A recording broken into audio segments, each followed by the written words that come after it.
Lendo e meditando o Evangelho como me foi revelado por Maria Valtorta. Em nome do Pai, do Filho e do Espírito Santo. Amém. Vinde, Espírito Santo, vinde por meio da poderosa intercessão do Imaculado Coração de Maria, vossa amadíssima esposa e nossa mãe. Amém. Ave Maria, cheia de graça, o Senhor é convosco. Bendita sois vós entre as mulheres, e bendito o fruto do vosso ventre, Jesus. Santa Maria, Mãe de Deus, rogai por nós, pecadores, agora e na hora de nossa morte. Amém. Dando continuidade aqui na leitura e meditação do Evangelho como me foi revelado, volume 2, capítulo 83. Jesus sofre por causa de Judas, o qual é uma lição vivente para os apóstolos de todos os tempos. 20 de janeiro de 1945. O campo onde Jesus se encontra é muito fértil. Magníficos pomares, esplêndidos vinhedos com os cachos já formados e prontos para tomarem as cores do ouro e do rubi. Jesus está sentado em um pomar e come as frutas oferecidas a ele por um camponês. Talvez Jesus tenha falado antes, porque o homem diz: matar a tua sede é para mim uma alegria, mestre. O teu discípulo nos havia falado da tua sabedoria, mas nós ficamos admirados ao ouvir-te. Estando tão perto da cidade santa, costumamos ir frequentemente lá vender frutas e verduras. Depois subimos até o templo para ouvirmos os rabis. Mas eles não falam como tu, não. Voltamos de lá dizendo: se é assim como dizem, quem poderá salvar-se? Tu, ao invés, parece que ficamos com o coração aliviado. Um coração que se torna criança, mesmo permanecendo homem. Eu sou rústico, não sei explicar-me, mas certamente tu me entendes. Sim, eu te entendo. Tu queres dizer que, com a seriedade e o conhecimento das coisas próprios de quem é adulto, depois de teres ouvido a palavra de Deus, sentes renascer em teu coração a simplicidade, a fé e a pureza. Parece que te tornaste uma criança sem culpa e malícia, com uma fé tão grande, como quando, guiado pela mão da tua mãe, subiste pela primeira vez ao templo, ou como quando rezavas sobre os seus joelhos. Isto é o que queres dizer. Certo, sim, é isto mesmo.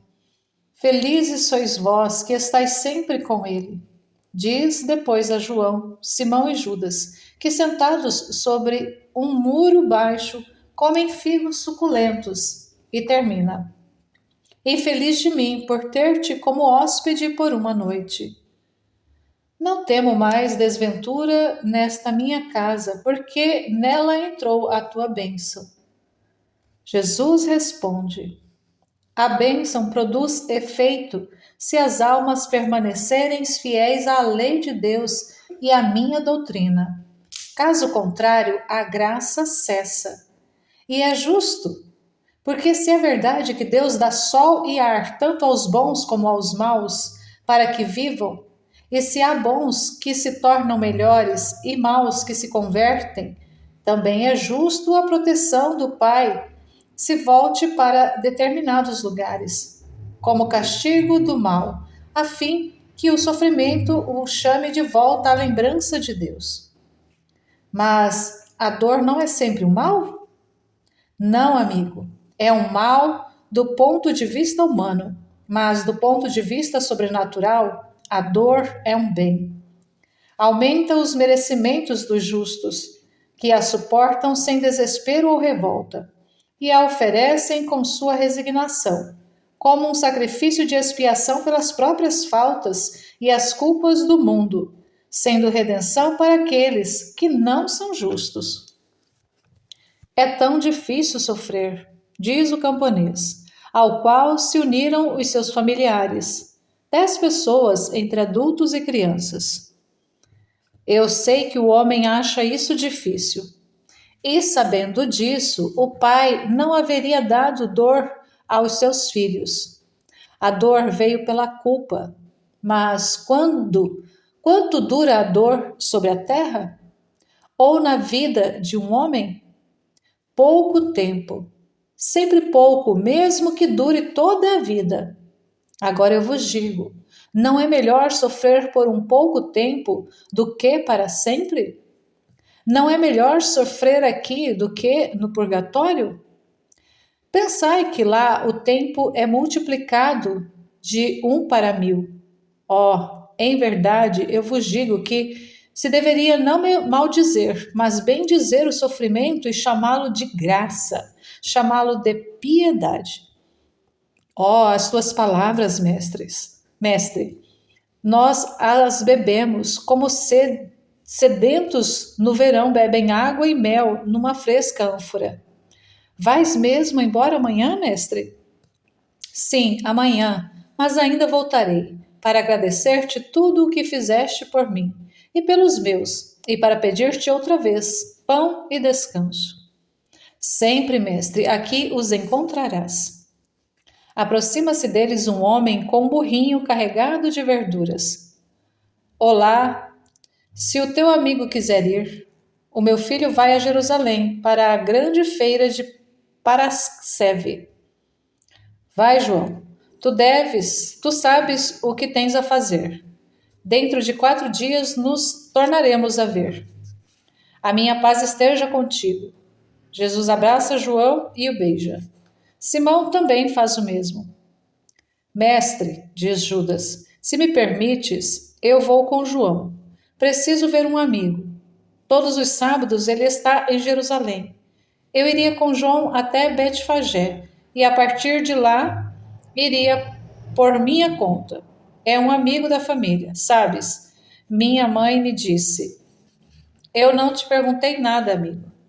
Dói meu coração por deixar-te, mas dentro de 4 dias estarei de novo contigo e serei tão fiel em acompanhar-te que te cansarás de mim. Então, vai. Na aurora que virá daqui a 4 dias, esteja junto à porta dos peixes. Adeus e Deus te abençoe. Judas beija o mestre e vai para perto do burrinho, que segue troteando pela estrada poeirenta. A tarde cai sobre o campo, que se torna silencioso. Simão observa o trabalho dos hortelãos, que estão irrigando seus sulcos. Jesus permanece em seu lugar por algum tempo. Depois se levanta, contorna a casa e afasta-se em direção ao pomar. Isola-se. Vai até um ponto mais fechado, onde grandes romãzeiras estão separadas umas das outras por moitas baixas, que eu diria serem de groselheiras. Mas não sei exatamente, porque estão despojadas de frutos, e eu não conheço bem a folha dessa planta. Jesus se esconde atrás destas plantas, ajoelha-se, reza e depois se inclina com o rosto contra o chão, sobre a erva e chora. Noto isso pelos seus suspiros profundos e entrecortados. Um choro desconsolado, sem soluços, mas muito triste. Passa algum tempo assim. A luz já é crepuscular, mas ainda não está tão escuro que não se possa enxergar nada. E na pouca luz, eis que desponta de cima de uma moita o rosto feio e honesto de Simão. Ele olha, procura e distingue a forma agachada do mestre, todo coberto com um manto azul escuro que quase o faz desaparecer nas sombras do chão. Somente a cabeça loira e as mãos unidas em oração, para a qual seus pulsos estão servindo de apoio, é que se sobressaem. Simão olha com aqueles seus olhos meio bovinos. Compreende que Jesus está triste por causa dos seus suspiros. A sua boca de lábios inchados e até arroxeados se abre. Mestre, chama. Jesus levanta o rosto. Está chorando, mestre? Por quê? Permite-me que eu vá até aí? O rosto de Simão está espantado e aflito. Decididamente é um homem feio. As suas feições não bonitas, ao colorido oliváceo escuro, se une um bordado azulado e cheio de buracos, pelas cicatrizes que a doença lhe deixou. Mas tem um olhar tão bondoso que a feiura desaparece. Vem cá, Simão, meu amigo. Jesus sentou-se sobre a relva. Simão senta-se perto dele. Por que estás tão triste, meu mestre? Eu não sou João e não saberia dar-te tudo o que ele te dá, mas em mim há o desejo de dar-te todo o conforto. E só tenho uma dor, a de ser incapaz de fazê-lo. Dize-me, será que eu te desagradei nestes últimos dias a ponto de abater-te só por teres que ficar comigo? Não, bom amigo, nunca me desagradaste desde o momento em que te vi, e creio que para mim nunca serás motivo de choro. E então, mestre, eu não sou digno das tuas confidências, mas pela idade eu quase poderia ser teu pai. E tu sabes que sede de filhos eu sempre tive. Deixa que eu te acaricie, como se fosses um filho e que te faça, nesta hora de sofrimento, o papel de pai e de mãe. É de tua mãe que estás precisando para te esqueceres de tantas coisas. Oh, sim, é de minha mãe. Pois bem, enquanto esperas poder consolar-te com ela, dá a teu servo a alegria de poder consolar-te. Tu choras, mestre, porque houve alguém que te desagradou. Há muitos dias que o teu rosto está como o sol coberto pelas nuvens. Eu te venho observando. A tua bondade encobre a tua ferida, para que nós não fiquemos com ódio de quem te está ferindo. Mas esta ferida dói e te causa náusea. Então diz-me, meu Senhor, por que não afastas a causa do sofrimento? Porque humanamente é inútil e seria uma falta de caridade. Ah, tu entendeste que eu estou falando de Judas. É porque ele está sofrendo. É por ele que estás sofrendo. Como podes tu, a verdade, suportar aquele mentiroso? Ele mente sem mudar de cor. É mais falso do que uma raposa, mais fechado do que uma rocha. Agora mesmo ele se foi. Que terá ido fazer? Quantos amigos terá por aí? Sofro em deixar-te, mas eu gostaria de seguir e ver. Ó, meu Jesus, aquele homem, afasta-o, meu Senhor. É inútil. Aquilo que deve ser, será. Que queres dizer? Nada de especial. Tu, de boa vontade, o deixaste ir, porque te repugnou aquele seu modo em Jericó. É verdade, Simão. Eu te digo ainda: aquilo que deve ser, será. E Judas é parte desse futuro. Ali também ele deve estar. Mas João me disse que Simão Pedro é todo sinceridade e fogo. Ele suportará esse homem? Deve suportá-lo. Pedro também está destinado a uma parte, e Judas é o estame do qual ele vai tecer a sua parte. Ou, se te agrada mais, é a escolha na qual Pedro se exercitará mais do que em qualquer outra. Ser bons em companhia de João, compreender espíritos como o de João, é uma virtude até de imbecis. Mas ser bons com quem é como um Judas, saber entender espíritos como os de Judas, ser médico e sacerdote para pessoas assim, é difícil. Judas é para vós um ensinamento vivo. Para nós? Sim, para vós. O Mestre não estará sempre nesta terra. Daqui ele partirá, depois de ter comido do mais duro pão e bebido do mais amargo vinho. Mas vós ficareis como meus continuadores, e precisais saber. Porque o mundo não termina com o Mestre, mas continua até a sua volta e o juízo final do homem. Em verdade, te digo que por um João, um Pedro, um Simão, um Tiago, um André, um Felipe, um Bartolomeu, um Tomé, há pelo menos outras tantas vezes 7 Judas, e mais, ainda mais. Simão reflete e se cala, depois diz: os pastores são bons, Judas os despreza, mas eu os amo. Eu os amo e elogio. São almas simples, das que agradam a ti. Judas viveu na cidade, sua única desculpa, mas tantos viveram na cidade e, no entanto, quando irás ao meu amigo? Amanhã, Simão, com prazer, porque eu e tu estaremos sós. Acho que ele é um homem culto e experiente como tu. Um grande sofredor no corpo e ainda mais no coração, mestre.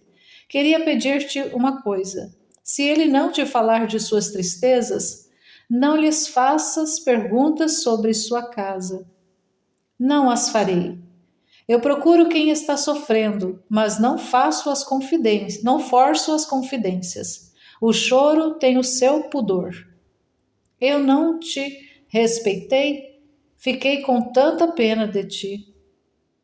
Tu és meu amigo e já tinhas dado um nome à minha dor. Para o teu amigo, eu sou o rabi desconhecido. Quando ele me conhecer, aí então, agora vamos, a noite chegou. Não façamos que os hóspedes fiquem esperando, pois estão cansados. Amanhã, ao romper do dia, iremos para Betânia. Jesus diz depois: Pequeno João. Aqui, pequeno João é a Maria Valtorta. Quantas vezes chorei com o rosto no chão por causa dos homens? Vós quereríeis ser menos do que eu? Também para vós, os bons estão na proporção dos bons e Judas. Quanto mais alguém é bom, mais sofre. Também vós, digo isto, especialmente para aqueles chamados a cuidar dos corações. É necessário aprender, estudando Judas. Todos vós sois Pedro, vós sacerdotes. Deveis ligar e desligar. Mas quanto espírito de observação, quanta união com Deus, quanto estudo vivo, quantas comparações, segundo o método do vosso mestre, havereis de fazer para serdes como deveis ser. A alguém parecerá inútil, humano, impossível tudo o que eu estou explicando. São os costumeiros negadores das fases humanas da minha vida e querem fazer de mim algo tão fora da vida humana que se torne algo somente divino. Onde fica então a Santíssima Humanidade? Onde fica o sacrifício da segunda pessoa que se revestiu de uma carne? Oh, como verdadeiramente eu sou homem entre os homens. Sou o homem. Por isso sofro ao ver o traidor e os ingratos. Por isso eu me alegrava com quem me amava, ou a mim se convertia. Por isso eu fremo e choro diante do cadáver espiritual que é Judas. Fremo e choro como diante de um amigo falecido. Mas sabia que o teria chamado à vida e alegrava-me ao vê-lo já com o seu espírito no limbo. Aqui tenho pela frente o demônio. Não digo mais nada. Tu segue-me, João. demos aos homens também este dom. E depois, bem-aventurados aqueles que escutam a palavra de Deus e se esforçam para fazer o que ela diz. Bem-aventurados aqueles que querem me conhecer para me amar. Neles e para eles eu serei uma bênção. Temos aqui nesse capítulo 83, nessa narração dessa conversa de Jesus ali com Simão, onde Simão o encontra chorando. Ele está rezando e chorando, muito triste. Simão, como alguém já vivido, experiente, já um pouco mais velho, percebe que Jesus não está contente, Jesus está triste já há alguns dias, por causa que ele vai percebendo as atitudes de Judas, e Judas entristece muito a Jesus. Jesus vem nesse pequeno desabafo, é bem curtinho esse desabafo que ele faz com a Val torta aqui. Ele vai dizer para ela: quantas vezes chorei com o rosto no chão por causa dos homens. Por causa dos homens, muitas vezes. E nesses escritos, Jesus vai aparecer muitas vezes, humano, Jesus humano, chorando na sua humanidade. Ele vai dizer aqui: também para vós os bons estão na proporção dos bons de Judas.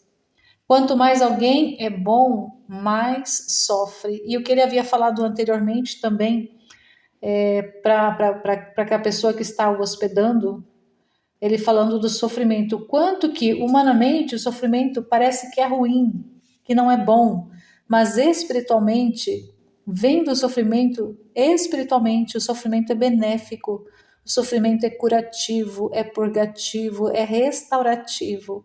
Mas se não for olhado o sofrimento com com o olho humano, com o olho espiritual, pela graça de Deus mesmo, porque o espiritual, ver espiritualmente é pelo poder da graça de Deus.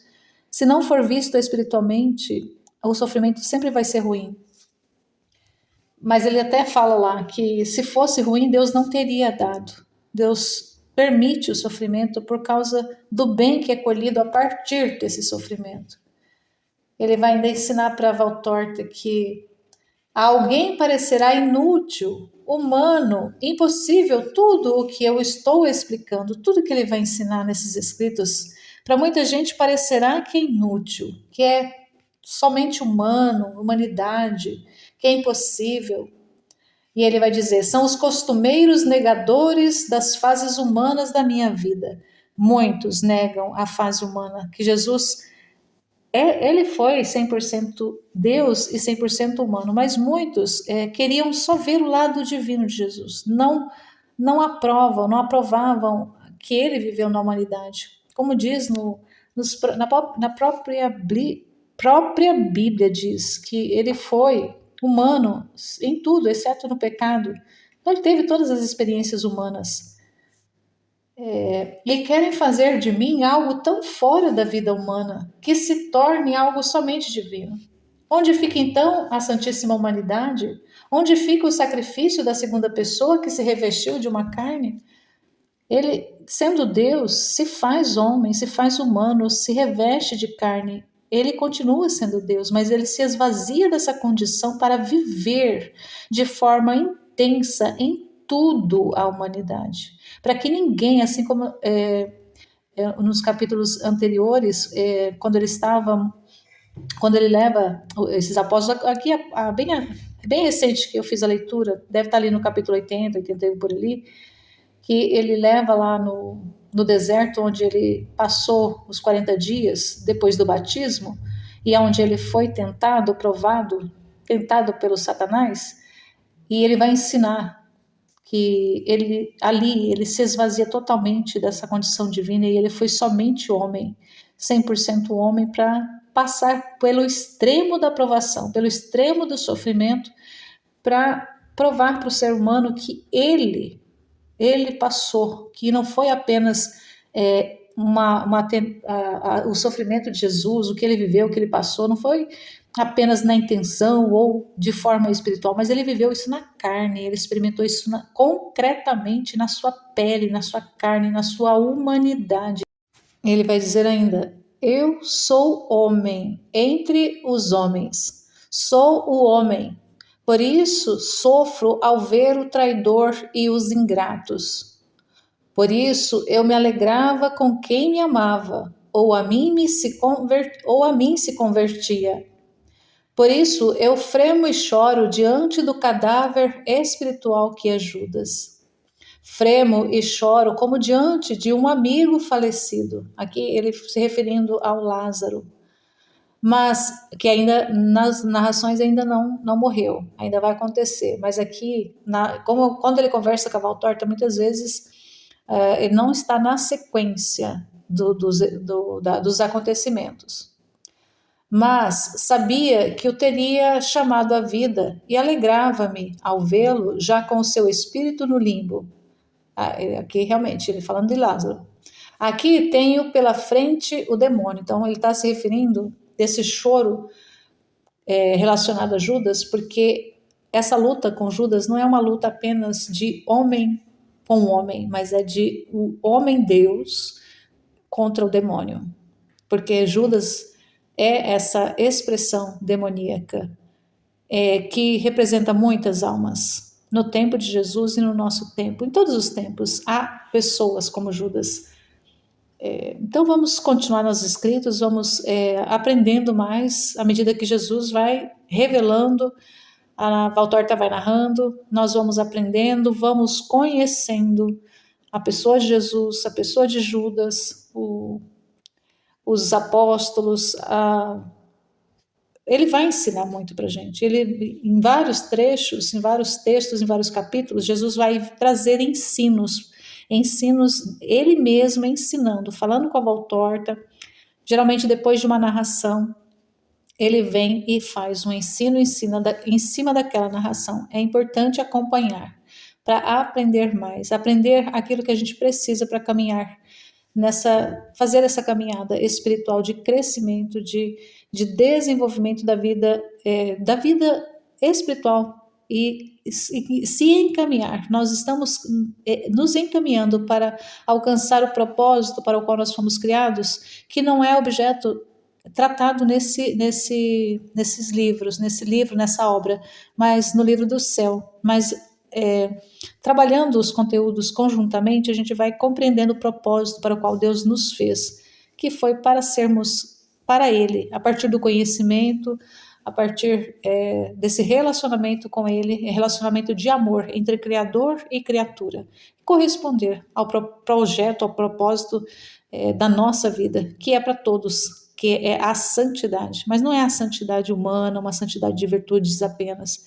mas é uma santidade de Deus, uma santidade divina que Ele quer nos comunicar, que vai estar tratado objetivamente no livro do céu. Mas me lembrei agora, então a gente faz essa caminhada junto com a Valtorta e com a Luísa Picarreta também, de forma conjunta, que a gente só ganha espiritualmente e ganhamos nada mais, nada menos do que uma santidade de céu já na terra.